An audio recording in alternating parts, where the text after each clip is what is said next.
শিশুপাল বধ পর্বাধ্যায় 10। যজ্ঞসভায় বাগযুদ্ধ। যুধিষ্ঠির ভীষ্মকে বললেন, পিতামহ, এই বিশাল রাজসমুদ্র ক্রোধে বিচলিত হয়েছে, যাতে যজ্ঞের বিঘ্ন না হয় এবং আমাদের মঙ্গল হয় তা বলুন। ভীষ্ম বললেন, ভয় পেও না। কুকুরের দল যেমন প্রসুপ্ত সিংহের নিকটে এসে ডাকে, এই রাজারাও তেমনি কৃষ্ণের নিকট চিৎকার করছে। অল্পবুদ্ধি শিশুপাল সকল রাজাকেই জমালয়ে পাঠাতে উদ্যত হয়েছে। নরব্যাঘ্র কৃষ্ণ যাকে গ্রহণ করতে ইচ্ছা করেন, তার এই প্রকার বুদ্ধিভ্রংশ ঘটে। শিশুপাল বললেন, কুলাঙ্গার ভীষ্ম, তুমি বৃদ্ধ হয়ে রাজাদের বিভীষিকা দেখাচ্ছ? তোমার লজ্জা নেই? বদ্ধ নৌকা যেমন অন্য নৌকার অনুসরণ করে, এক অন্ধ যেমন অন্য অন্ধের পেছনে যায়, কৌরবগণও সেইরূপ তোমার অনুসরণ করছে। তুমি জ্ঞান বৃদ্ধ হয়ে একজন গোপের স্তব করতে চাও? বাল্যকালে কৃষ্ণ পুতনাকে বধ করেছিল, যুদ্ধে অক্ষম ও অশ্বাসুর আর বৃষভাসুরকে মেরেছিল, একটা অচেতন কাষ্ঠময় শকট পা দিয়ে ফেলে দিয়েছিল। এতে আশ্চর্য কি আছে? সপ্তাহকাল গোবর্ধন ধারণ করেছিল, যা একটা উইডিভি মাত্র, তাও বিচিত্র নয়। একদিন কৃষ্ণ পর্বতের উপর খেলা করতে করতে প্রচুর অন্ন খেয়েছিল, তাও আশ্চর্য নয়। যে কংসের অন্ন কৃষ্ণ খেত তাকেই সে হত্যা করেছে, এইটাই পরম আশ্চর্য। ধার্মিক সাধুরা বলেন, স্ত্রী, গো, ব্রাহ্মণ অন্নদাতা, আর আশ্রয়দাতার উপর অস্ত্রাঘাত করবে না। এই কৃষ্ণ গো হত্যা ও স্ত্রী হত্যা করেছে, আর তোমার উপদেশে তাকেই পূজা করা হয়েছে। তুমি বলেছ কৃষ্ণ বুদ্ধিমানদের মধ্যে শ্রেষ্ঠ, কৃষ্ণ জগতের প্রভু। কৃষ্ণও তাই ভাবে। ধর্মজ্ঞ ভীষ্ম, তুমি নিজেকে প্রাজ্ঞ মনে করো, তবে অন্য পুরুষে অনুরক্তা কাশীরাজ কন্যা অম্বাকে হরণ করেছিলে কেন? তুমি প্রাজ্ঞ, তাই তোমারই সম্মুখে অন্য একজন তোমার ভাতৃজায়াদের গর্ভে সন্তান উৎপাদন করেছিলেন। তোমার কোনো ধর্ম আছে? তোমার ব্রহ্মচর্যও মিথ্যা। মোহবশে বা ক্লীবত্বের জন্য তুমি ব্রহ্মচারী হয়েছ। নিঃসন্তানের যজ্ঞদান, উপবাস সবই ব্যর্থ। একটা প্রাচীন উপখ্যান শোনো। এক বৃদ্ধ হংস সমুদ্র তীরে বাস করত। সে মুখে ধর্মকথা বলতো, কিন্তু তার স্বভাব অন্যবিধ ছিল। সেই সত্যবাদী হংস সর্বদা বলতো, ধর্মাচরণ করো, অধর্ম করো না। জলচর পক্ষীরা সমুদ্র থেকে খাদ্য সংগ্রহ করে তাকে দিত এবং তার কাছে নিজেদের ডিম রেখে চরণে যেত। সেই পাপী হংস সুবিধা পেলেই ডিমগুলো খেয়ে ফেলত। অবশেষে জানতে পেরে পক্ষীরা সেই মিথ্যাচারী হংসকে মেরে ফেলল। ভীষ্ম, এই ক্রুদ্ধ রাজারা তোমাকেও সেই হংসের ন্যায় বধ করবে। তারপর শিশুপাল বললেন, মহাবল জরাসন্ধ রাজা আমার অতিশয় সম্মানের পাত্র ছিলেন। তিনি কৃষ্ণকে দাস গণ্য করতেন, তাই তার সঙ্গে যুদ্ধ করেননি। কৃষ্ণ ব্রাহ্মণের ছদ্মবেশে অদ্বার দিয়ে গিরিব্রজপুরে প্রবেশ করেছিল। ব্রাহ্মণ ভক্ত জরাসন্ধ কৃষ্ণ আর ভীমার্জুনকে পাদ্য অর্ঘ্যাদি দিয়েছিলেন, কিন্তু কৃষ্ণ তা নেয়নি। মূর্খ ভীষ্ম, কৃষ্ণ যদি জগৎকর্তাই হয়, তবে নিজেকে পূর্ণভাবে ব্রাহ্মণ মনে করে না কেন? শিশুপালের কথা শুনে ভীম অত্যন্ত ক্রুদ্ধ হলেন। তার স্বভাবত আয়ত পদ্ম পলাশবর্ণ নয়ন রক্তবর্ণ হল। তিনি ওষ্ঠ দংশন করে সবেগে আসন থেকে উঠলেন, কিন্তু ভীষ্ম তাকে ধরে নিরস্ত করলেন। শিশুপাল হেসে বললেন, ভীষ্ম, ওকে ছেড়ে দাও। রাজারা দেখুন, ও আমার তেজে পতঙ্গবৎ দগ্ধ হবে। ভীষ্ম বললেন, এই শিশুপাল 3 চক্ষু আর 4 হাত নিয়ে ভূমিষ্ঠ হয়েছিল এবং জন্মকালে গর্ধবের ন্যায় চিৎকার করেছিল। এর মাতা পিতা প্রভৃতি ভয় পেয়ে একে ত্যাগ করতে চেয়েছিলেন, কিন্তু তখন দৈববাণী হলো, রাজা, তোমার পুত্রটিকে পালন করো। এর মৃত্যুকাল এখনো আসেনি, যদিও এর হন্তা জন্মগ্রহণ করেছেন। শিশুপালের জননী নমস্কার করে বললেন, আপনি দেবতা বা অন্য যাই হন, বলুন কার হাতে এর মৃত্যু হবে। পুনর্বার দৈববাণী হলো, যিনি কোলে নিলে এর অতিরিক্ত 2 হাত খসে যাবে এবং যাকে দেখে এর 3য় নয়ন লুপ্ত হবে, তিনিই এর মৃত্যুর কারণ হবে। চেদিরাজের অনুরোধে বহু সহস্র রাজা শিশুকে কোলে নিলেন, কিন্তু কোনো পরিবর্তন দেখা গেল না। কিছুকাল পরে বলরাম ও কৃষ্ণ তাদের পিতৃমশা অর্থাৎ চেদিরাজ দমঘোষের মহিষীকে দেখতে এলেন। রাজমহিষী কুশল প্রশ্নাদি করে শিশুটিকে কৃষ্ণের কোলে দিলেন।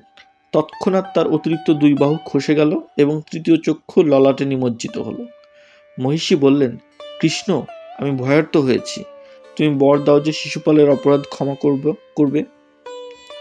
কৃষ্ণ উত্তর দিলেন, দেবী, ভয় নেই, আমি এর 100 অপরাধ ক্ষমা করব। ভীম, এই মন্দমতি শিশুপাল গোবিন্দের বরে দর্পিত হয়েই তোমাকে যুদ্ধে আহ্বান করছে। এই বুদ্ধি এর নিজের নয়, জগৎস্বামী কৃষ্ণের প্রেরণাতেই এমন করছে। শিশুপাল বললেন, বিশ্ব, যদি স্তব করেই আনন্দ পাও তবে বাল্লিকরাজ, মহাবীর কর্ণ, অশ্বত্থামা, দ্রোণ, জয়দ্রথ, কৃপ, ভীষ্মক, শল্য প্রভৃতির স্তব করো না কেন? হিমালয়ের পরপারে কুলিঙ্গ পক্ষিণী থাকে, সে সতত এই শব্দ করে, মা সাহসম। সাহস করো না, অথচ সে নিজে সিংহের দাঁতের ফাঁক থেকে মাংস খায়। সে জানে না যে সিংহের ইচ্ছাতেই সে বেঁচে আছে। তুমিও সেই রূপ এই ভূপতিদের ইচ্ছায় বেঁচে আছো। বিশ্ব বললেন, চেদিরাজ, যাদের ইচ্ছায় আমি বেঁচে আছি সেই রাজাদের আমি তৃণতুল্যও জ্ঞান করি না। বিশ্বের কথায় কেউ হাসলেন, কেউ গালি দিলেন, কেউ বললেন, একে পুড়িয়ে মার। বিশ্ব বললেন, উক্তি আর প্রত্যুক্তিতে বিবাদের শেষ হবে না। আমি তোমাদের মাথায় এই পা রাখছি, যে গোবিন্দকে আমরা পূজা করছি তিনি এখানেই রয়েছেন। মরবার জন্য যে ব্যস্ত হয়েছে সে চক্র গদাধারী কৃষ্ণকে যুদ্ধে আহ্বান করুক। 11. শিশুপাল বধ, রাজসূয় যজ্ঞের সমাপ্তি। শিশুপাল বললেন, জনার্দন, তোমাকে আহ্বান করছি, আমার সঙ্গে যুদ্ধ করো। সমস্ত পাণ্ডবদের সঙ্গে আজ তোমাকেও বধ করব। তুমি রাজা নও, কংসের দাস, পূজার অযোগ্য। যে পাণ্ডবরা বাল্যকাল থেকে তোমার অর্চনা করছে তারাও আমার বদ্ধ। কৃষ্ণ মৃদুবাক্যে সমবেত নৃপতিবৃন্দকে জানালেন, রাজগণ, যাদবরা এই শিশুপালের কোনো অপকার করেনি, তথাপি এ আমাদের শত্রুতা করেছে। আমরা যখন প্রাগ জ্যোতিষপুরে যাই তখন আমাদের পিতৃশ্বসার পুত্র হয়েও এই নৃশংস দ্বারকা দগ্ধ করেছিল। ভোজরাজ রৈবতকে বিহার করেছিলেন, তার সহচরগণকে শিশুপাল হত্যা ও বন্ধন করে নিজ রাজ্যে নিয়ে চলে যায়। এই পাপাত্মা আমাদের পিতার অশ্বমেধ যজ্ঞের অশ্বহরণ করেছিল। বভ্রুর ভার্যা দ্বারকা থেকে সৌবীর দেশে যাচ্ছিলেন, সেই অকাম্য নারীকে এ হরণ করেছিল। এই নৃশংস ছদ্মবেশে মাতুল কন্যা ভদ্রাকে নিজ মিত্র করুষ রাজার জন্য হরণ করেছিল। আমার পিতৃশ্বসার জন্য আমি সব সয়েছি, কিন্তু শিশুপাল আজ আপনাদের সমক্ষে আমার প্রতি যে আচরণ করল তা আপনারা দেখলেন। এই অন্যায় আমি ক্ষমা করতে পারবো না। এই মূর্খ রুক্মিণীকে প্রার্থনা করেছিল, কিন্তু শূদ্র যেমন বেদবাক্য শুনতে পায় না, এও তেমন রুক্মিণীকে পায়নি। বাসুদেবের কথা শুনে রাজারা শিশুপালের নিন্দা করতে লাগলেন। শিশুপাল উচ্চ হাস্য করে বললেন, কৃষ্ণ, পূর্বে রুক্মিণীর সঙ্গে আমার সম্বন্ধ হয়েছিল, এই কথা এখানে বলতে তোমার লজ্জা হলো না? নিজের স্ত্রী অন্নপূর্বা ছিল, এ কথা তুমি ভিন্ন আর কে সভায় প্রকাশ করতে পারে? তুমি ক্ষমা করো বা না করো, ক্রুদ্ধ হও বা প্রসন্ন হও, তুমি আমার কি করতে পারো? তখন ভগবান মধুসূদন চক্র দ্বারা শিশুপালের দেহ থেকে মস্তক বিচ্ছিন্ন করলেন। বজ্রাহত পর্বতের ন্যায় মহাবাহু শিশুপাল ভূপতিত হলেন। রাজারা দেখলেন আকাশ থেকে সূর্যের ন্যায় একটি উজ্জ্বল তেজ শিশুপালের দেহ থেকে নির্গত হলো এবং কমলপত্রাক্ষ কৃষ্ণকে প্রণাম করে তার দেহে প্রবেশ করলো। বিনা মেঘে বৃষ্টি বা বজ্রপাত হলো। বসুন্ধরা কেঁপে উঠলেন। রাজারা কৃষ্ণকে দেখতে লাগলেন, কিন্তু তাদের বাক স্ফূর্তি হলো না। কেউ ক্রোধে হস্তপেষণ ও ওষ্ঠদংশন করলেন, কেউ নির্জন স্থানে গিয়ে কৃষ্ণের প্রশংসা করলেন, কেউ মধ্যস্থ হয়ে রইলেন। মহর্ষিগণ, মহাত্মা ব্রাহ্মণগণ এবং মহাবল নৃপতিগণ কৃষ্ণের স্তুতি করতে লাগলেন। যুধিষ্ঠির তার ভ্রাতাদের আজ্ঞা দিলেন যেন সত্তর শিশুপালের সৎকার করা হয়। তারপর যুধিষ্ঠির ও সমবেত রাজারা শিশুপাল পুত্রকে চেদিরাজ্যে অভিষিক্ত করলেন। যুধিষ্ঠিরের রাজসূয় যজ্ঞ সমাপ্ত হল। ভগবান শৌরি অর্থাৎ কৃষ্ণ সাঙ্গরধনু, চক্র ও গদা নিয়ে শেষ পর্যন্ত যজ্ঞ রক্ষা করলেন।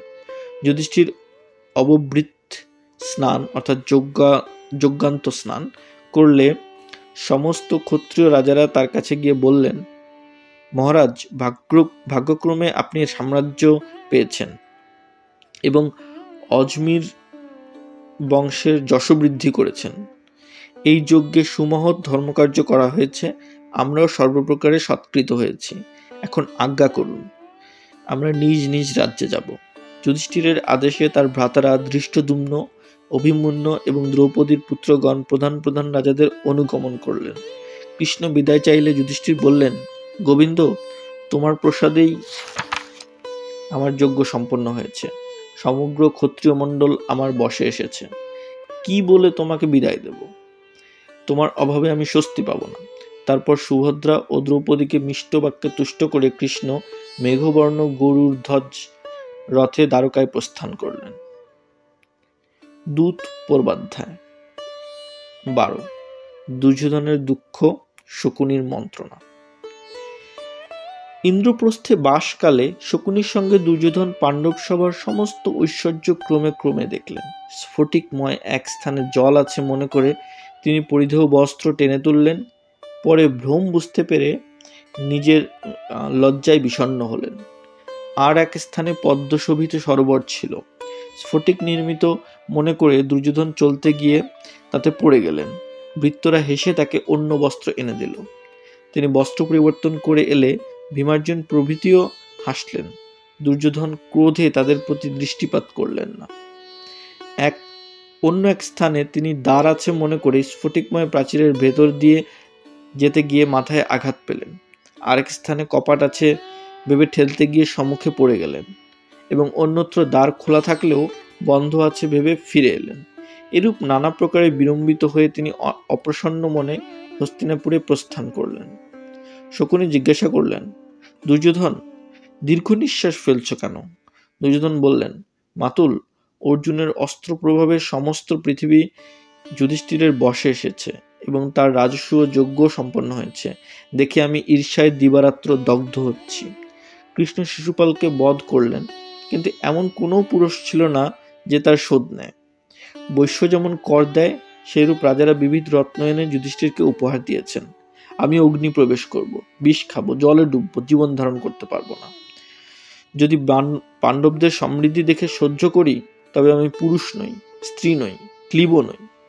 তাদের রাজশ্রী আমি একাকী আহরণ করতে পারবো না। আমার সহায়ও দেখছি না, তাই মৃত্যু চিন্তা করছি। পাণ্ডবদের বিনাশের জন্য আমি পূর্বে বহু যত্ন করেছি, কিন্তু তারা সবই অতিক্রম করেছে। পুরস্কারের চেয়ে দৈবই প্রবল। তাই আমরা ক্রমশ হীন হচ্ছি এবং পাণ্ডবরা বৃদ্ধি পাচ্ছে। মাতুল, আমাকে মরতে দিন, আমার দুঃখের কথা পিতাকে জানাবেন। শকুনি বললেন, যুধিষ্ঠিরের প্রতি ক্রোধ করা তোমার উচিত নয়। পাণ্ডবরা নিজেদের ভাগ্যফলই ভোগ করছে।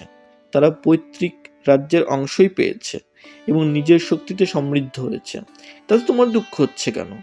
ধনঞ্জয় অগ্নিকে তুষ্ট করে গান্ডীব, ধনু, 2 অক্ষয় তুনীর আর ভয়ঙ্কর অস্ত্র সকল পেয়েছে।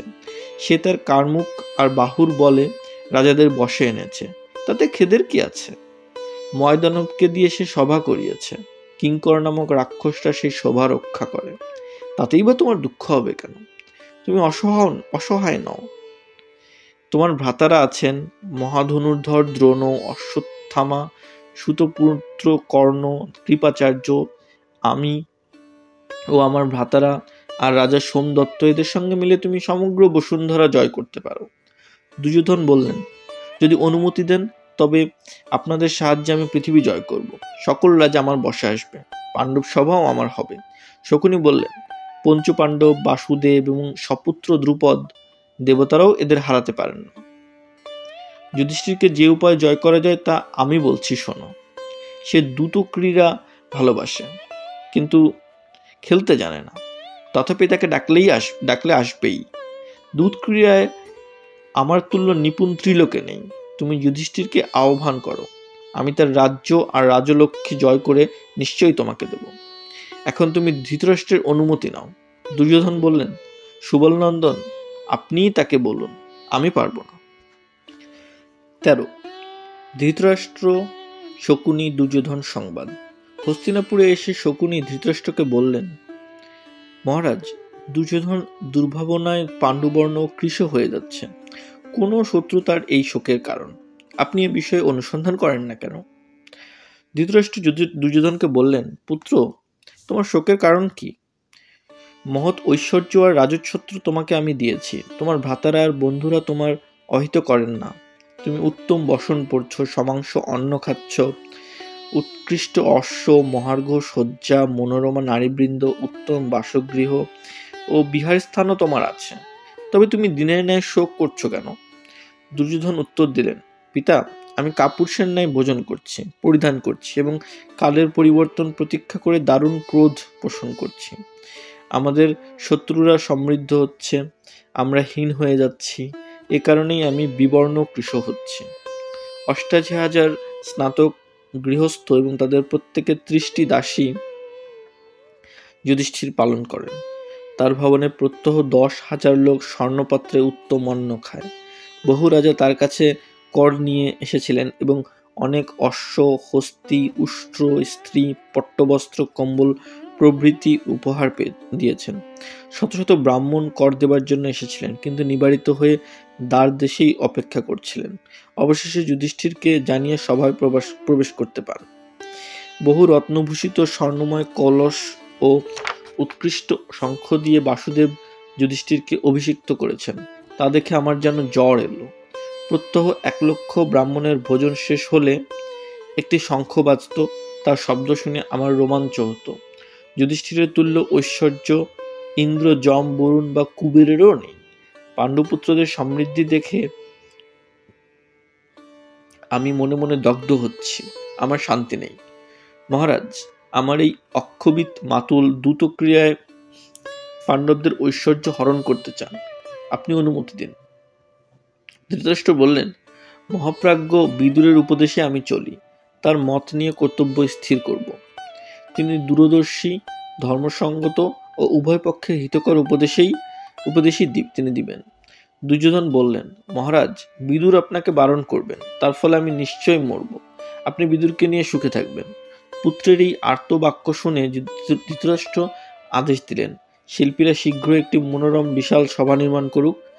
তার সহস্র স্তম্ভ ও শত দ্বার থাকবে। তারপর ধৃতরাষ্ট্র দুর্যোধনকে সান্ত্বনা দিয়ে বললেন, পুত্র, তুমি পৈতৃক রাজ্য পেয়েছ, ভ্রাতাদের জ্যেষ্ঠ বলে রাজার পদে প্রতিষ্ঠিত হয়েছ, তবে শোক করছো কেন?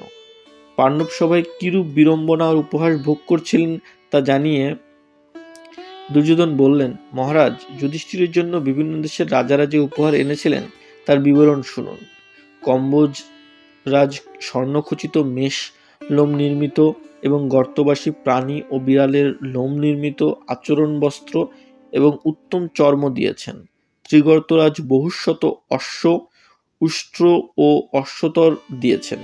শূদ্রেরা কার্পাসিক দেশবাসিনী শত সহস্র তন্নী, শ্যামা, দীর্ঘকেশী দাসী দিয়েছে। ম্লেচ্ছরাজ ভোগদত্ত বহু অশ্ব, লৌহময় অলঙ্কার এবং হস্তিদন্তের মুষ্টিযুক্ত অসি দিয়েছেন।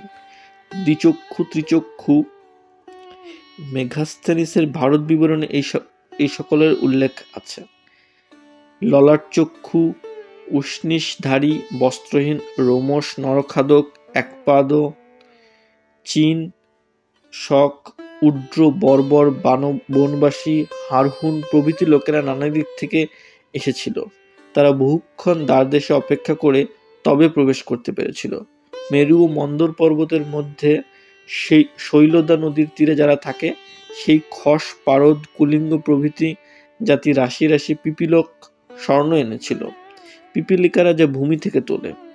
কিরাত, দরদ, পারদ, বাল্লিক, কেরল, অঙ্গ, বঙ্গ, কলিঙ্গ, পুণ্ড্র এবং আরো বহু দেশের লোক নানাবিধ উপহার দিয়েছে। বাসুদেব কৃষ্ণ অর্জুনের সম্মানার্থে ১৪,০০০ উৎকৃষ্ট হস্তি দিয়েছেন। দ্রৌপদী প্রত্যহ অভুক্ত থেকে দেখতেন সভায় আগত কুজ বামন পর্যন্ত সকলের ভোজন হয়েছে কিনা।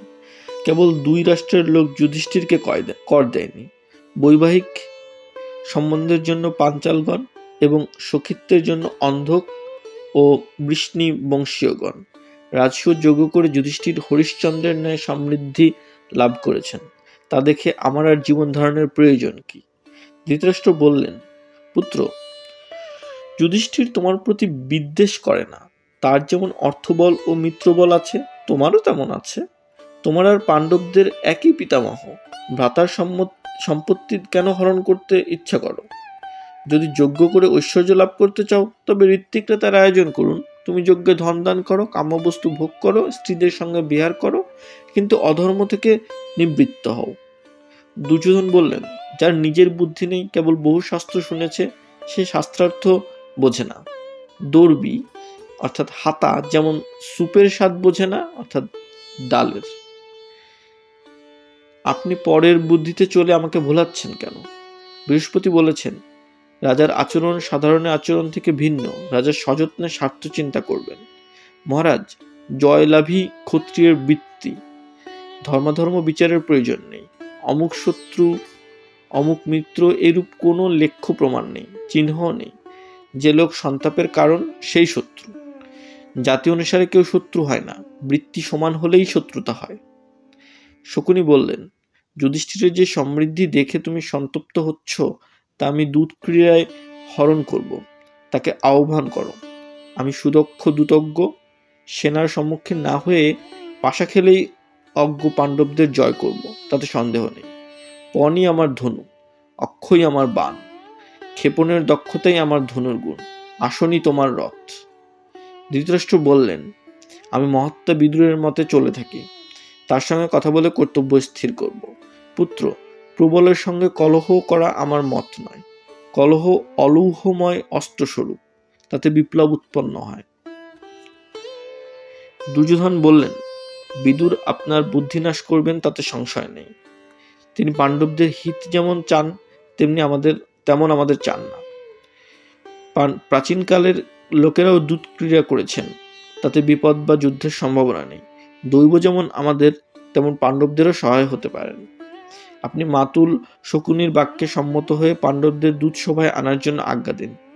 ধৃতরাষ্ট্র অবশেষে অনিচ্ছায় সম্মতি দিলেন এবং সংবাদ নিয়ে জানলেন যে দূত সভা নির্মাণ সম্পূর্ণ হয়েছে। তখন তিনি তার মুখ্যমন্ত্রী বিদুরকে বললেন, তুমি শীঘ্র গিয়ে যুধিষ্ঠিরকে ডেকে আনো। তিনি ভ্রাতাদের সঙ্গে এসে আমাদের সভা দেখুন এবং সুহৃদভাবে দূত ক্রিয়া করুন। বিদুর বললেন, মহারাজ, আপনার আদেশের প্রশংসা করতে পারি না।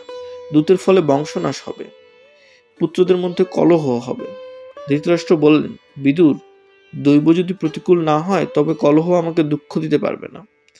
বিধাতা সর্বজগৎ দৈবের বশে রেখেছেন, তুমি আমার আজ্ঞা পালন করো। 14. যুধিষ্ঠিরাদির দূত সভায় আগমন। ধৃতরাষ্ট্রের আজ্ঞা বশে বিদুর ইন্দ্রপ্রস্থে গেলেন।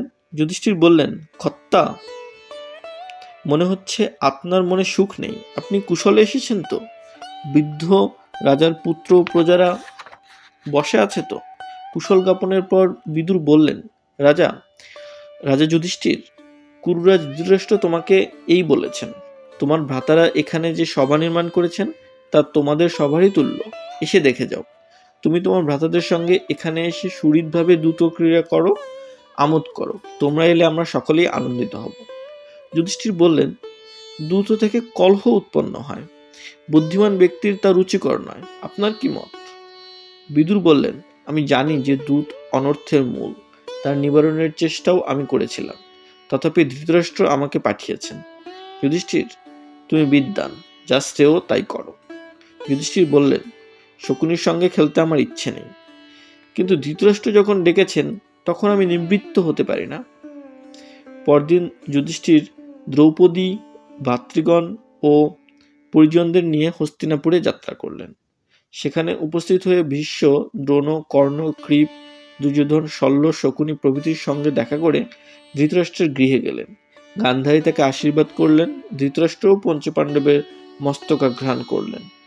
দ্রৌপদীর অত্যুজ্জ্বল বেশভূষা দেখে ধৃতরাষ্ট্রের পুত্রবধূরা বিশেষ সন্তুষ্ট হলেন না। পাণ্ডবগণ সুখে রাত্রিযাপন করে পরদিন প্রাতকৃত্যের পর দ্রুত সভায় প্রবেশ করলেন। শকুনি বললেন, রাজা যুধিষ্ঠির, সভায় সকলে তোমার জন্য অপেক্ষা করছেন, এখন খেলা আরম্ভ হোক।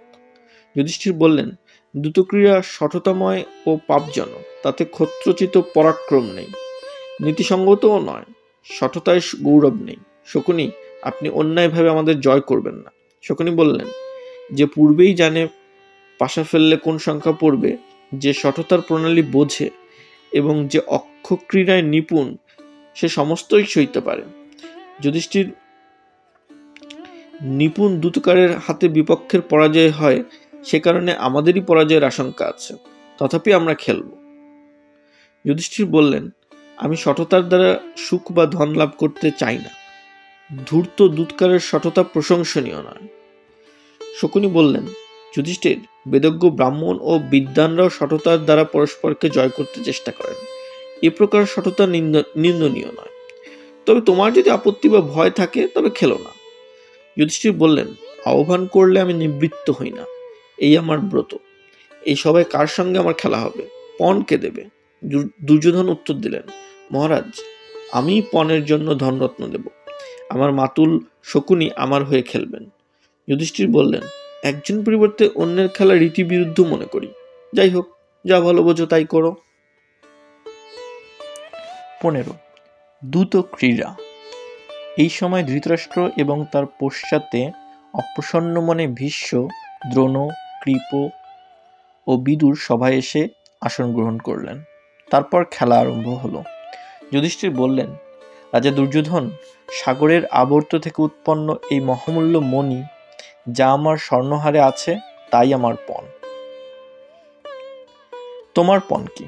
দুর্যোধন উত্তর দিলেন, আমার অনেক মণি আর ধন আছে, সে সমস্তই আমার পণ। তখন শকুনি তার পাশা ফেললেন এবং যুধিষ্ঠিরকে বললেন, এই জিতলাম। যুধিষ্ঠির বললেন, শকুনি, আপনি কপট ক্রীড়ায় আমার পণ জিতে নিলেন। যাই হোক, সহস্র সুবর্ণে পূর্ণ আমার অনেক মঞ্জুষা আছে, এবারে তাই আমার পণ। শকুনি পুনর্বার পাশা ফেলে বললেন, জিতেছি। তারপর যুধিষ্ঠির বললেন, সহস্র রথের সমমূল্য ব্যাঘ্র চর্মাবৃত কিঙ্কিনী জালমণ্ডিত সর্ব উপকরণ সমেত ওই উত্তম রথ যাতে আমি এখানে এসেছি এবং তার কুমুদ শুভ্র 8টি অশ্ব আমার পণ। এই কথা শুনেই শকুনি পূর্ববৎ সঠতা অবলম্বন করে পাশা ফেলে বললেন, জিতেছি। তারপর যুধিষ্ঠির পরপর এই সকল পণ রাখলেন। শালঙ্কারা নৃত্য গীতাদি নিপুণা 1,00,000 তরুণী দাসী, কর্মকুশল উষ্ণীষ কুণ্ডলধারী নম্র স্বভাব 1,00,000 যুবক দাস, 1,000 উত্তম হস্তি, স্বর্ণধ্বজ ও পতাকায় শোভিত 1,000 রথ, যার প্রত্যেক রথী যুদ্ধকালে এবং অন্যকালেও সহস্র মুদ্রা মাসিক বেতন পান। গন্ধর্বরাজ চিত্ররথ অর্জুনকে যে সকল বিচিত্র বর্ণ অশ্ব দিয়েছিলেন, 10,000 রথ ও 10,000 শকট, 60,000 বিশাল বক্ষা বীর সৈনিক যারা দুগ্ধপান করে এবং শালিত তণ্ডুলের ন্যায় অন্ন খায়, স্বর্ণমুদ্রায় পূর্ণ 400 ধনভাণ্ড, এ সমস্তই শকুনি সঠতার দ্বারা জয় করলেন। দ্রুতক্রীড়ায় এই রূপে যুধিষ্ঠিরের সর্বনাশ হচ্ছে দেখে বিদুর ধৃতরাষ্ট্রকে বললেন, মহারাজ, মুমূর্ষু ব্যক্তির ওষুধে রুচি হয় না। আমার বাক্য হয়তো আপনার অপ্রিয় হবে, তথাপি বলছি শুনুন। এই দুর্যোধন জন্মগ্রহণ করেই শৃগালের ন্যায় রব করেছিল, এ ভারতবংশ ধ্বংস করবে। আপনি জানেন যে অন্ধক যাদব আর ভোজবংশীয়গণ তাদেরই আত্মীয় কংসকে ত্যাগ করেছিলেন এবং তাদেরই নিয়োগে কৃষ্ণ কংসকে বধ করেছিলেন। আপনি আদেশ দিন, সব্যসাচী অর্জুন দুর্যোধনকে বধ করবেন। এই পাপী নিহত হলে কৌরবগণ সুখী হবে। আপনি শৃগালতুল্য দুর্যোধনের বিনিময়ে শার্দুলতুল্য পাণ্ডবগণকে ক্রয় করুন। কুল রক্ষার প্রয়োজনে যদি একজনকে ত্যাগ করতে হয় তবে তাই করা উচিত। গ্রাম রক্ষার জন্য কুল, জনপদ রক্ষার জন্য গ্রাম এবং আত্মরক্ষার জন্য পৃথিবীও ত্যাগ করা উচিত। দ্রুত থেকে কলহ, ভেদ ও দারুণ শত্রুতা হয়। দুর্যোধন তাই সৃষ্টি করছে। মত্ত বৃষ যেমন নিজের শৃঙ্গ ভঙ্গ করে, দুর্যোধন তেমন নিজের রাজ্য থেকে মঙ্গল দূর করছে। মহারাজ, দুর্যোধনের জয়ে আপনার খুব আনন্দ হচ্ছে, কিন্তু এ থেকেই যুদ্ধ আর লোকক্ষয় হবে। ধনের প্রতি আপনার আকর্ষণ আছে এবং তার জন্য আপনি মন্ত্রণা করছেন, তা জানি। এখন আপনার ভ্রাতুষ্পুত্র যুধিষ্ঠিরের সঙ্গে এই যে কলহ সৃষ্টি হলো, এতে আমার মত নেই। হে প্রতীপ ও শান্তনুর বংশধরগণ, তোমরা আমার হিতবাক্য শোনো। ঘোর অগ্নি প্রজ্বলিত হয়েছে, নির্বোধের অনুসরণ করে তাতে প্রবেশ করো না। এই অজাতশত্রু যুধিষ্ঠির, বৃকোদর, সব্যসাচী এবং নকুল সহদেব যখন ক্রোধ সংবরণ করতে পারবেন না, তখন তুমুল যুদ্ধসাগরের দ্বীপ রূপে কোন পুরুষকে আশ্রয় করবে? এই পার্বত্য দেশবাসী শকুনি কপট দূতে পটু, তা আমরা জানি।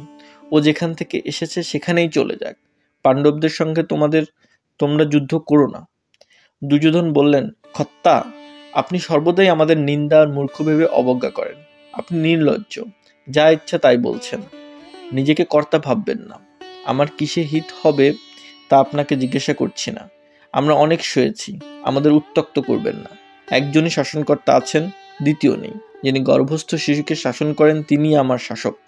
তার প্রেরণায় আমি জলস্রোতের ন্যায় চালিত হচ্ছি। যিনি পর্বত ও ভূমি বিদীর্ণ করেন তার বুদ্ধিই মানুষের কার্য নিয়ন্ত্রিত করে। বলপূর্বক অন্যকে শাসন করতে গেলেই শত্রু সৃষ্টি হয়। যে লোক শত্রুর দলভুক্ত তাকে গৃহে বাস করতে দেওয়া অনুচিত। বিদুর, আপনি যেখানে ইচ্ছা চলে যান। বিদুর বললেন, রাজপুত্র, 60 বৎসরের পতি যেমন কুমারীর কাম্য নয়, আমিও সেইরূপ তোমার অপ্রিয়। এরপরে যদি হিতাহিত সকল বিষয়ে নিজের মন মতো মন্ত্রণা চাও, তবে স্ত্রী, জড়, পঙ্গু ও মূঢ়দের জিজ্ঞাসা করো।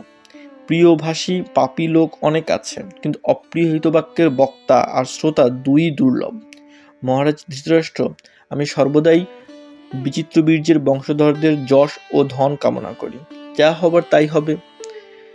আপনাকে নমস্কার করি, ব্রাহ্মণরা আমাকে আশীর্বাদ করুন। শকুনি বললেন, যুধিষ্ঠির, তুমি পাণ্ডবদের বহু সম্পত্তি হেরেছ, আর যদি কিছু থাকে তো বলো। যুধিষ্ঠির বললেন, সুবলনন্দন, আমার ধন অসংখ্য, তাই নিয়ে আমি খেলব।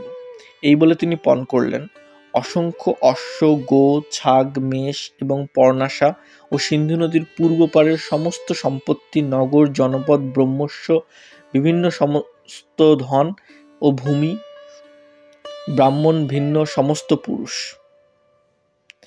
শকুনি সবই জিতে নিলেন। তখন যুধিষ্ঠির রাজপুত্রগণের কুণ্ডলাদি ভূষণ পণ করলেন এবং তাও হারলেন।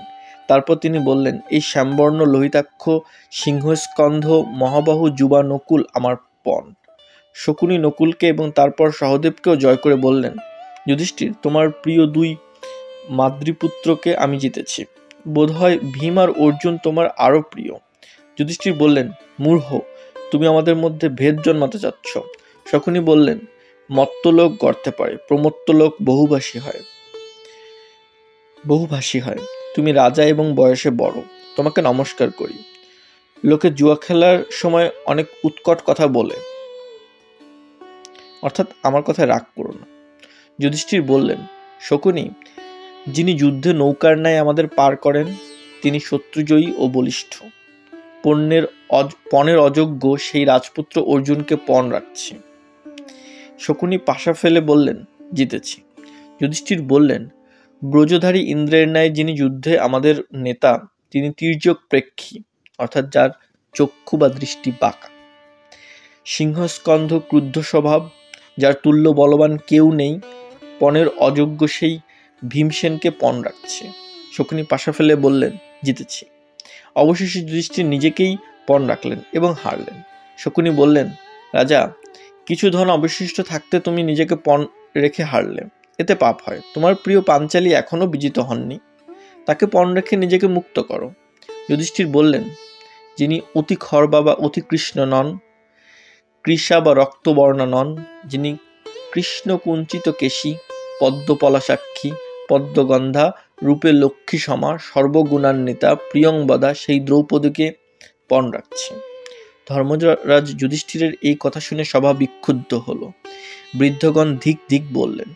ভীষ্ম, দ্রোণ, কৃপ প্রভৃতি ঘর্মাক্ত হলেন। বিদুর মাথায় হাত দিয়ে মোহগ্রস্তের ন্যায় অধোবদনে নিঃশ্বাস ফেলতে লাগলেন। ধৃতরাষ্ট্র মনোভাব গোপন করতে পারলেন না। হৃষ্ট হয়ে বারবার জিজ্ঞাসা করলেন, কি জিতলে? কর্ণ, দুঃশাসন প্রভৃতি আনন্দ প্রকাশ করতে লাগলেন। অন্যান্য সদস্যগণের চক্ষু থেকে অশ্রুপাত হলো। শকুনি পাশা ফেলে বললেন, জিতেছি। দুর্যোধন বিদুরকে বললেন, পাণ্ডবপ্রিয়া দ্রৌপদীকে নিয়ে আসুন, সেই অপূর্ণ শিলা অন্য দাসীদের সঙ্গে গৃহমার্জনা করুক। বিদুর বললেন, তোমার মতন লোকেই এমন কথা বলতে পারে। কৃষ্ণা দাসী হতে পারেন না, কারণ তাকে পণ রাখবার সময় যুধিষ্ঠিরের স্বামিত্ব ছিল না। মূর্খ, মহাবিষ ক্রুদ্ধ সর্প তোমার মাথার উপর রয়েছে, তাদের আর কুপিত করো না, জমালয়ে যেও না। ধৃতরাষ্ট্রের পুত্র নরকের ভয়ঙ্কর দ্বারে উপস্থিত হয়েও তা বুঝছে না, দুঃশাসন প্রভৃতিও তার অনুসরণ করছে। 16 দ্রৌপদীর নিগ্রহ, ভীমের শপথ, ধৃতরাষ্ট্রের বরদান। দুর্যোধন তার এক অনুচরকে বললেন, প্রাতিকামী, তুমি দ্রৌপদীকে এখানে নিয়ে এসো, তোমার কোনো ভয় নেই। সুতবংশীয় প্রাতিকামী দ্রৌপদীর কাছে গিয়ে বলল, যাজ্ঞসেনী, যুধিষ্ঠির দ্রুত সভায় ভীমার্জুন, নকুল, সহদেবকে এবং নিজেকে পণ রেখে হেরে গেছেন। আপনাকেও তিনি পণ রেখেছিলেন।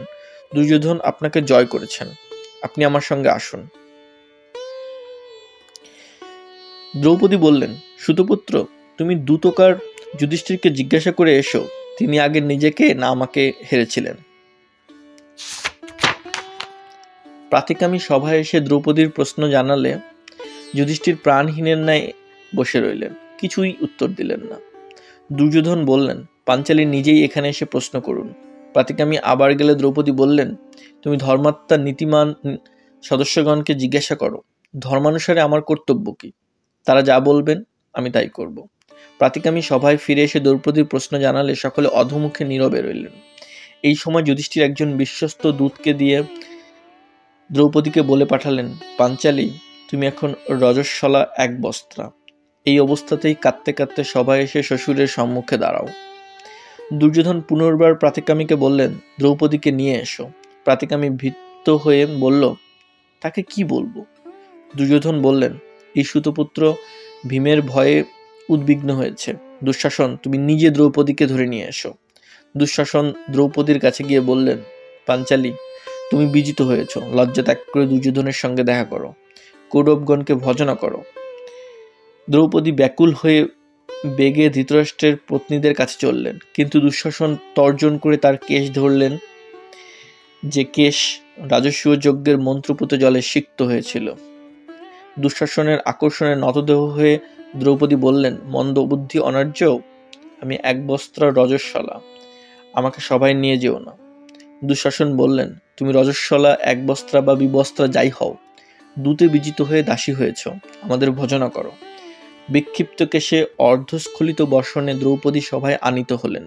লজ্জায় ও ক্রোধে দগ্ধ হয়ে তিনি ধীরে ধীরে বললেন, দুঃশাসন, ইন্দ্রাদি দেবগণ যদি তোমার সহায় হন, তথাপি পাণ্ডবগণ তোমাকে ক্ষমা করবে না। এই কুরুবীরগণের মধ্যে আমাকে টেনে আনা হলো, কিন্তু কেউ তার নিন্দা করছেন না। ভীষ্ম, দ্রোণ, বিদুর আর রাজা ধৃতরাষ্ট্রের কি প্রাণ নেই? কুরুবৃদ্ধগণ এই দারুণ অধর্মচার কি দেখতে পাচ্ছেন না? ঠিক, ভরত বংশের ধর্ম আর চরিত্র নষ্ট হয়েছে। এই সভায় কৌরবগণ কুল ধর্মের মর্যাদা লঙ্ঘন নীরবে দেখছেন। দ্রৌপদী করুণ স্বরে এই রূপে বিলাপ করে বক্রনয়নে পতিদের দিকে তাকাচ্ছেন দেখে দুঃশাসন তাকে ধাক্কা দিয়ে সশব্দে হেসে বললেন, দাসী। কর্ণ হৃষ্ট হয়ে অষ্টহাস্য করলেন, শকুনিও অনুমোদন করলেন। সভাস্থ আর সকলেই অত্যন্ত ব্যথিত হলেন। ভীষ্ম বললেন, ভাগ্যবতী, ধর্মের তত্ত্ব অতি সূক্ষ্ম, আমি তোমার প্রশ্নের যথার্থ উত্তর দিতে পারছি না। যুধিষ্ঠির সব ত্যাগ করলেও সত্য ত্যাগ করেন না, তিনিই বলেছেন আমি বিজিত হয়েছি। দ্রুতক্রিয়ায় শকুনি অদ্বিতীয়, তার জন্যই যুধিষ্ঠিরের খেলবার ইচ্ছা হয়েছিল। শকুনি সঠতা অবলম্বন করে যুধিষ্ঠির এমন মনে করেন না। দ্রৌপদী বললেন, যুধিষ্ঠিরের অনিচ্ছা সত্ত্বেও ধূর্ত দুষ্ট সৎলোকে তাকে এই সভায় আহ্বান করেছে। তার খেলতে ইচ্ছা হয়েছিল কেন বলছেন? তিনি শুদ্ধ স্বভাব, প্রথমে সততা বুঝতে পারেননি, তাই পরাজিত হয়েছেন, পরে বুঝতে পেরেছেন। এই সভায় কুরুবংশীয়গণ রয়েছেন, এরা কন্যা ও পুত্রবধূদের অভিভাবক। সুবিচার করে বলুন আমাকে জয় করা হয়েছে কিনা। দ্রৌপদীর অপমান দেখে ভীম অত্যন্ত ক্রুদ্ধ হয়ে যুধিষ্ঠিরকে বললেন, দূতকাররা তাদের বেশ্যাকেও কখনো পণ রাখে না, তাদের দয়া আছে। শত্রুরা সততার দ্বারা ধনরাজ্য এবং আমাদেরও হরণ করেছে, তাতেও আমার ক্রোধ হয়নি, কারণ আপনি এই সমস্তের প্রভু। কিন্তু পাণ্ডব ভার্যা দ্রৌপদী এই অপমানের যোগ্য নন। হীন নৃশংস কৌরবগণ আপনার দোষেই তাকে ক্লেশ দিচ্ছে। আমি আপনার হস্ত দগ্ধ করব। সহদেব অগ্নি আনো। সহদেব অগ্নি আনো। অর্জুন ভীমকে শান্ত করলেন। দুর্যোধনের এক ভ্রাতা বিকর্ণ সভাস্থ সকলকে বললেন, পাঞ্চালী যা বললেন আপনারা তার উত্তর দিন। যদি সুবিচার না করেন তবে আমাদের সদ্য নরকগতি হবে। কুরুগণের মধ্যে বৃদ্ধতম ভীষ্ম ও ধৃতরাষ্ট্র, মহামতি বিদুর, আচার্য দ্রোণ ও কৃপ এরা দ্রৌপদীর প্রশ্নের উত্তর দিচ্ছেন না কেন? যে সকল রাজারা এখানে আছেন তারাও বলুন। বিকর্ণ এইরূপে বহুবার বললেও কেউ উত্তর দিলেন না। তখন হাতে হাত ঘষে নিঃশ্বাস ফেলতে ফেলতে বিকর্ণ বললেন, আপনারা কিছু বলুন বা না বলুন, আমি যা ন্যায্য মনে করি তা বলছি। মৃগয়া, মদ্যপান, অক্ষক্রীড়া এবং অধিক স্ত্রী সংসর্গ এই চারটি রাজাদের ব্যসনাসক্ত ব্যক্তি ধর্ম থেকে চ্যুত হয়। তার কৃতকর্মকে লোক অকৃত বলে মনে করে।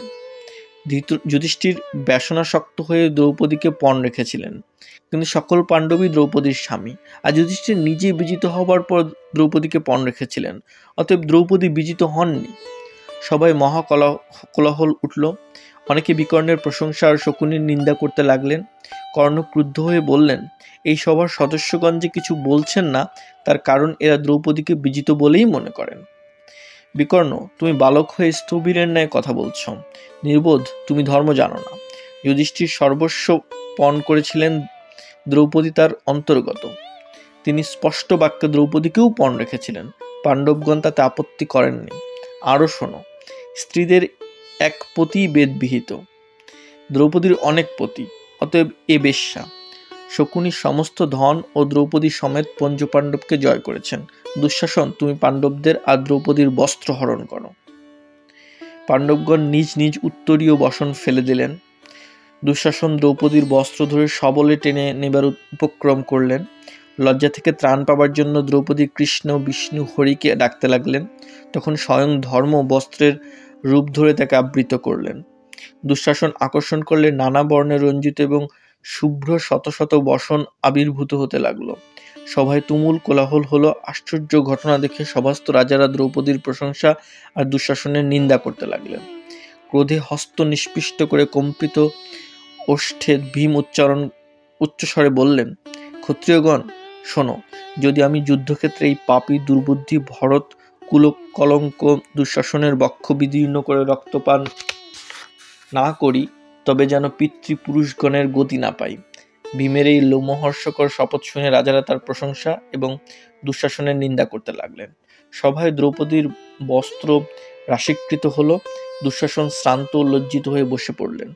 বিদুর বললেন, সদস্যগণ, আপনারা রুরুদ্যমনা দ্রৌপদীর প্রশ্নের উত্তর দিচ্ছেন না, তাতে ধর্মের হানি হচ্ছে। বিকর্ণ নিজের বুদ্ধি অনুসারে উত্তর দিয়েছে, আপনারাও দিন। সভাস্থ রাজারা উত্তর দিলেন না। কর্ণ দুঃশাসনকে বললেন, এই কৃষ্ণা দাসীকে গৃহে নিয়ে যাও। দ্রৌপদী বিলাপ করতে লাগলেন। ভীষ্ম বললেন, কল্যাণী, আমি তোমাকে বলেছি যে ধর্মের গতি অতি দুর্বোধ্য, সেজন্য আমি উত্তর দিতে পারছি না। কৌরবগণ লোভমোহপরায়ণ হয়েছে, শীঘ্রই এদের বিনাশ হবে। পাঞ্চালী, যুধিষ্ঠিরই বলুন, তুমি অজিতা না জিতা? দুর্যোধন সহাস্যে বললেন, ভীম, অর্জুন প্রভৃতি বলুন যে যুধিষ্ঠির তোমার স্বামী নন, তিনি মিথ্যাবাদী, তাহলে তুমি দাসিত্ব থেকে মুক্ত হবে। অথবা ধর্মপুত্র যুধিষ্ঠির স্বয়ং বলুন তিনি তোমার স্বামী কি অস্বামী। ভীম তার চন্দন চর্চিত বিশাল বাহু তুলে বললেন, ধর্মরাজ যুধিষ্ঠির যদি আমাদের গুরু না হতেন তবে কখনোই ক্ষমা করতাম না। উনি যদি আমাকে নিষ্কৃতি দেন তবে চপেটাঘাতে এই পাপী ধৃতরাষ্ট্র পুত্রগণকে নিষ্পিষ্ট করতে পারি। অচেতনের ন্যায় নীরব যুধিষ্ঠিরকে দুর্যোধন বললেন, ভীমার্জুন প্রভৃতি আপনার আজ্ঞাধীন, আপনিই দ্রৌপদীর প্রশ্নের উত্তর দিন। এই বলে দুর্যোধন কর্ণের দিকে চেয়ে একটু হেসে বসন সরিয়ে কদলীকাণ্ড তুল্য তার বাম উরু দ্রৌপদীকে দেখালেন। বৃকদর ভীম বিস্ফারিত নয়নে বললেন, মহাযুদ্ধে তোমার ওই উরু যদি গদাঘাতে না ভাঙি তবে যেন আমার পিতৃলোকে গতি না হয়। বিদুর বললেন, ধৃতরাষ্ট্রের পুত্রগণ, এই ভীমসেন থেকে তোমাদের মহা বিপদ হবে, তা জেনে রেখো। তোমরা দূতের নিয়ম লঙ্ঘন করেছ, সভায় স্ত্রীলোক এনে বিবাদ করছ। ধর্ম নষ্ট হলে সভা দূষিত হয়। যুধিষ্ঠির নিজে বিজিত হবার পূর্বে দ্রৌপদীকে পণ রাখতে পারতেন, কিন্তু প্রভুত্ব হারাবার পর তা পারেন না। ধৃতরাষ্ট্রের অগ্নিহোত্র গৃহে একটি শৃগাল চিৎকার করে উঠল। গর্ধব ও পক্ষীরাও ভয়ঙ্কর রবে ডাকতে লাগলো। অশুভ শব্দ শুনে বিদুর, গান্ধারী, ভীষ্ম, দ্রোণ ও কৃপ স্বস্তি স্বস্তি বললেন এবং ধৃতরাষ্ট্রকে জানালেন। তখন ধৃতরাষ্ট্র বললেন, মূর্খ দুর্যোধন, এই কৌরব সভায় তুমি পাণ্ডবগণের ধর্মপত্নীর সঙ্গে কথা বলেছ, তুমি মরেছ। তারপর তিনি দ্রৌপদীকে সান্ত্বনা দিয়ে বললেন, পাঞ্চালী, তুমি আমার বধূদের মধ্যে শ্রেষ্ঠা। ধর্মশীলা সতী, আমার কাছে অভীষ্ট বর চাও। দ্রৌপদী বললেন, ভরতর্ষভ, এই বরদিন যেন সর্বধর্মচারী যুধিষ্ঠির দাসত্ব থেকে মুক্ত হন, আমার পুত্র প্রতিবিন্ধকে যেন কেউ দাসপুত্র বলে না ডাকে। ধৃতরাষ্ট্র বললেন, কল্যাণী, যা বললে তাই হবে, তুমি দ্বিতীয় বর চাও। আমার মন বলছে একটিমাত্র বর তোমার যোগ্য নয়। দ্রৌপদী বললেন, মহারাজ, ভীমসেন, ধনঞ্জয় আর নকুল সহদেব দাসত্ব থেকে মুক্ত স্বাধীন হন। ধৃতরাষ্ট্র বললেন, পুত্রী, তাই হবে, দুটি বরও তোমার পক্ষে যথেষ্ট নয়, তৃতীয় বর চাও। দ্রৌপদী বললেন, মহারাজ, লোভে ধর্ম নাশ হয়, আমি আর বর চাই না। এই বিধান আছে যে বৈশ্য 1 বর, ক্ষত্রিয়ানি 2 বর, রাজা 3 বর এবং ব্রাহ্মণ 100 বর নিতে পারেন। আমার স্বামীরা দাসত্ব থেকে মুক্তি পেয়ে পুণ্যকর্মের বলেই শ্রেয় লাভ করবেন।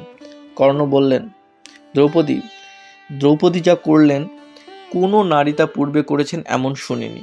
দুঃখ সাগরে নিমগ্ন পাণ্ডবগণকে ইনি নৌকার ন্যায় পার করেছেন।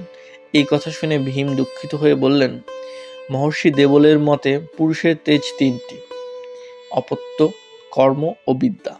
পত্নীর অপমানে আমাদের সন্তান দূষিত হলো। অর্জুন বললেন, হীনলোকে কি বলে না বলে তা নিয়ে সজ্জনরা জল্পনা করেন না, তারা নিজ ক্ষমতায় নির্ভর করেন। ভীম যুধিষ্ঠিরকে বললেন, বিতর্কের প্রয়োজন কি?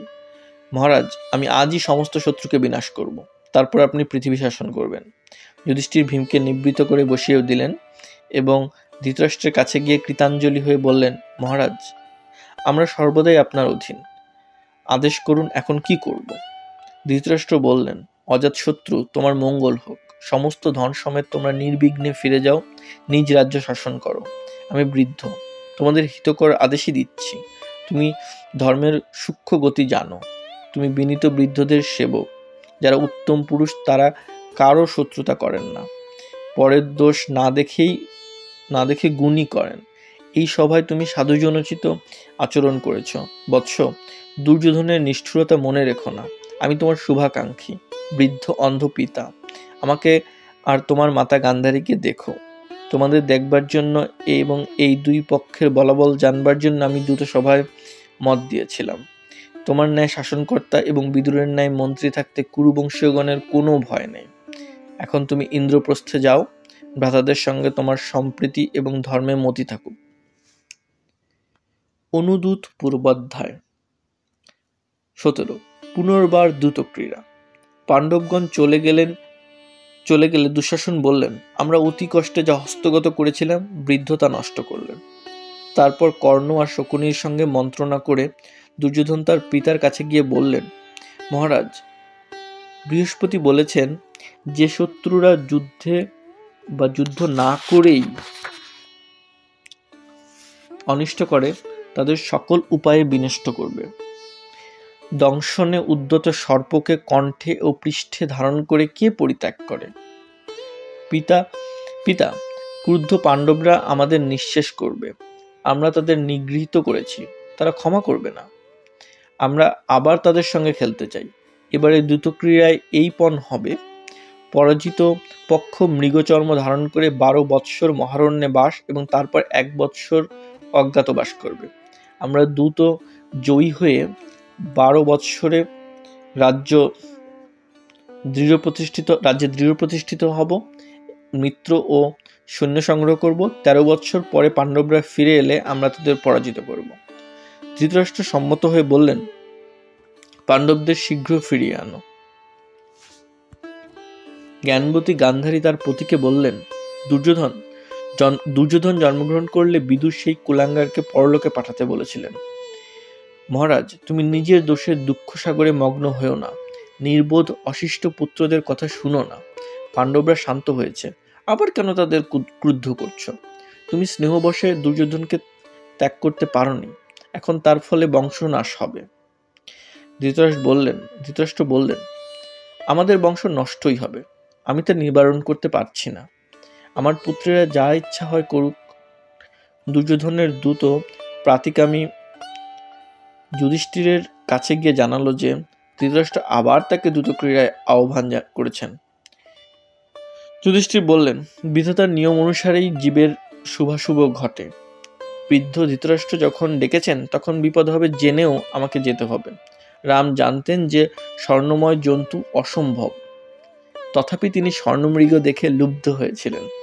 বিপদ আসন্ন হলে লোকের বুদ্ধির বিপর্যয় হয়। যুধিষ্ঠির দূতসভায় উপস্থিত হলে শকুনি বললেন, বৃদ্ধ ধৃতরাষ্ট্র তোমাদের ধন ফিরিয়ে দিয়ে মহৎ কার্য করেছেন। এখন যে পণ রেখে আমরা খেলবো তা শোনো। আমরা যদি হারি তবে মৃগচর্ম পরিধান করে 12 বর্ষ মহারণ্যে বাস করব। তারপর 1 বৎসর স্বজনবর্গের অজ্ঞাত হয়ে থাকব। যদি অজ্ঞাতবাসকালে কেউ আমাদের সন্ধান পায় তবে আমরা 12 বর্ষ বনবাস করব। আবার যদি তোমরা হেরে যাও তবে তোমরাও এই নিয়মে বনবাস ও অজ্ঞাতবাস করবে এবং 13 বৎসরের শেষে স্বরাজ্য পাবে। এখন খেলবে এসো। সভাস্থ সকলে উদ্বিগ্ন হয়ে হাত তুলে বললেন, আত্মীয়দের ধিক, তারা পাণ্ডবদের সাবধান করে দিচ্ছেন না, পাণ্ডবরাও তাদের বিপদ বুঝছেন না। যুধিষ্ঠির বললেন, আমি স্বধর্মনিষ্ঠ, দ্রুতক্রীড়ায় আহত হলে নিবৃত্ত হই না। শকুনি, আমি আপনার সঙ্গে খেলব। শকুনি তার পাশা ফেলে বললেন, জিতেছি। পরাজিত পাণ্ডবগণ মৃগচর্মের উত্তরীয় ধারণ করে বনবাসের জন্য প্রস্তুত হলেন। দুঃশাসন বললেন, এখন দুর্যোধন রাজচক্রবর্তী হলেন। পাণ্ডবগণ সুদীর্ঘকালের জন্য নরকে পতিত হল। ক্লীব পাণ্ডবদের কন্যাদান করে দ্রুপদ ভালো করেননি। দ্রৌপদী এই পতিত স্বামীদের সেবা করে তোমার আর লাভ কি? ভীম বললেন, নিষ্ঠুর, তুমি এখন এই বাক্যবাণে আমাদের মর্মভেদ করছো। এই কথা যুদ্ধক্ষেত্রে তোমার মর্মস্থান ছিন্ন করে মনে করিয়ে দেব। নির্লজ্জ দুঃশাসন গরু গরু বলে ভীমের চারদিকে নাচতে লাগলেন। পাণ্ডবগণ সভা থেকে নির্গত হলেন। দুর্বুদ্ধি দুর্যোধন হর্ষে অধীর হয়ে ভীমের সিংহগতির অনুকরণ করতে লাগলেন। ভীম পিছন ফিরে বললেন, মূর্খ দুর্যোধন, দুঃশাসনের বিদীর্ণ বক্ষের শোণিত পান করলেই আমার কর্তব্য শেষ হবে না। তোমাকে সদলে নিহত করে প্রতিশোধ নেব। আমি গদাঘাতে তোমাকে মারব, পদাঘাতে তোমার মস্তক ভুলুণ্ঠিত করব। অর্জুন কর্ণকে আর সহদেব ধূর্ত শকুনিকে মারবেন, আর এই বাক্যবীর দুরাত্মা দুঃশাসনের রক্ত আমি সিংহের ন্যায় পান করব। অর্জুন বললেন, কেবল বাক্য দ্বারা সংকল্প ব্যক্ত করা যায় না। 14 বৎসরে যা হবে তা সকলেই দেখতে পাবেন। ভীমসেন, আপনার প্রিয় কামনায় আমি প্রতিজ্ঞা করছি, এই ঈর্ষাকারী কটুভাষী অহংকৃত কর্ণকে আমি যুদ্ধে স্বরাঘাতে বধ করব। যদি এই সত্য পালন করতে না পারি তবে হিমালয় বিচলিত হবে, দিবাকর নিষ্প্রভ হবে, চন্দ্রের শৈত্য নষ্ট হবে। সহদেব বললেন, গান্ধার কুলাঙ্গার শকুনি, তোমার সম্বন্ধে ভীম যা বলেছেন তা আমি করব। নকুল বললেন, দুর্যোধনকে তুষ্ট করবার জন্য যারা এই সভায় দ্রৌপদীকে কটু কথা শুনিয়েছে সেই দুর্বৃত্তদের আমি জমালয়ে পাঠাবো। ধর্মরাজ আর দ্রৌপদীর নির্দেশ অনুসারে আমি পৃথিবী থেকে ধার্ত রাষ্ট্রগণকে লুপ্ত করব। 18 পাণ্ডবগণের বনযাত্রা। বৃদ্ধ পিতামহ ভীষ্ম, ধৃতরাষ্ট্র, তার পুত্রগণ দ্রোণ, কৃপ, অশ্বত্থামা, সোমদত্ত, বাল্মীকরাজ, বিদুর, যুযুৎসু, সঞ্জয় প্রভৃতিকে সম্বোধন করে যুধিষ্ঠির বললেন, আমি বনগমনের অনুমতি চাচ্ছি, ফিরে এসে আবার আপনাদের দর্শন লাভ করব। সভাসদগণ লজ্জায় কিছু বলতে পারলেন না, কেবল মনে মনে যুধিষ্ঠিরের কল্যাণ কামনা করলেন। বিদুর বললেন, আর্যা কুন্তী বৃদ্ধা এবং সুখভোগে অভ্যস্তা, তিনি সসম্মানে আমার গৃহেই বাস করবেন। পাণ্ডবগণ, তোমাদের সর্ববিষয়ে মঙ্গল হোক। যুধিষ্ঠিরাদি বললেন, নিষ্পাপ পিতৃব্য, আপনি আমাদের পিতার সমান, যা আজ্ঞা করবেন তাই পালন করব। বিদুর বললেন, যুধিষ্ঠির, অধর্ম দ্বারা বিজিত হলে পরাজয়ের দুঃখ হয় না। তুমি ধর্মজ্ঞ, অর্জুন যুদ্ধজ্ঞ, ভীম শত্রুহন্তা, নকুল অর্থ সংগ্রহী, সহদেব নিয়ম পালক, ধৌম্য শ্রেষ্ঠ ব্রহ্মবিদ, দ্রৌপদী ধর্মচারিণী। তোমরা পরস্পরের প্রিয় প্রিয়ভাষী, তোমাদের মধ্যে কেউ ভেদ জন্মাতে পারবে না। আপৎকালে এসব সর্বকার্যে তোমরা বিবেচনা করে চলো। তোমাদের মঙ্গল হোক, নির্বিঘ্নে ফিরে এসো, আবার তোমাদের দেখব। কুন্তী ও অন্যান্য নারীদের কাছে গিয়ে দ্রৌপদী বিদায় চাইলেন। অন্তঃপুরে ক্রন্দনধ্বনি উঠল। কুন্তী শোকাকুল হয়ে বললেন, বৎসে, তুমি সর্বগুণান্বিতা, আমার কোনো উপদেশ দেওয়া অনাবশ্যক। কৌরবগণ ভাগ্যবান, তাই তারা তোমাদের কোপে দগ্ধ হয়নি। তুমি নির্বিঘ্নে যাত্রা করো, আমি সর্বদাই তোমার শুভচিন্তা করব। আমার পুত্র সহদেবকে দেখো, যেন সে এই বিপদে অবসন্ন না হয়। দ্রৌপদী আলোলায়িত কেশে রক্তাক্ত এক বস্ত্রে সরোদনে যাত্রা করলেন। নিরাভরণ পুত্রগণকে আলিঙ্গন করে কুন্তী বললেন, তোমরা ধার্মিক, সচ্চরিত্র, উদার প্রকৃতি, ভগবত ভক্ত ও যজ্ঞপরায়ণ। তোমাদের ভাগ্যে এই বিপর্যয় কেন হলো? তোমাদের পিতা ধন্য, এই বিপদ তাকে দেখতে হলো না। স্বর্গগতা মাদ্রীও ভাগ্যবতী। আমি তোমাদের ছেড়ে থাকতে পারবো না, সঙ্গে যাব। হা কৃষ্ণ দ্বারকাবাসী, কোথায় আছো? আমাদের দুঃখ থেকে ত্রাণ করছো না কেন? পাণ্ডবগণ কুন্তীকে সান্ত্বনা দিয়ে যাত্রা করলেন। দুর্যোধনাদির পত্নীরা দ্রৌপদীর অপমানের বিবরণ শুনে কৌরবগণের নিন্দা করে উচ্চ কণ্ঠে রোদন করতে লাগলেন। পুত্রদের অন্যায়ের কথা ভেবে ধৃতরাষ্ট্র উদ্বেগ ও অশান্তি ভোগ করছিলেন। তিনি বিদুরকে ডাকিয়ে বললেন, পাণ্ডবগণ কিভাবে যাচ্ছেন তা আমি জানতে চাই, তুমি বর্ণনা করো। বিদুর বললেন, ধর্মরাজ যুধিষ্ঠির বস্ত্রে মুখ আবৃত করে চলেছেন। মহারাজ, আপনার পুত্রেরা কপট উপায়ে রাজ্যহরণ করলেও যুধিষ্ঠিরের ধর্মবুদ্ধি বিচলিত হয়নি।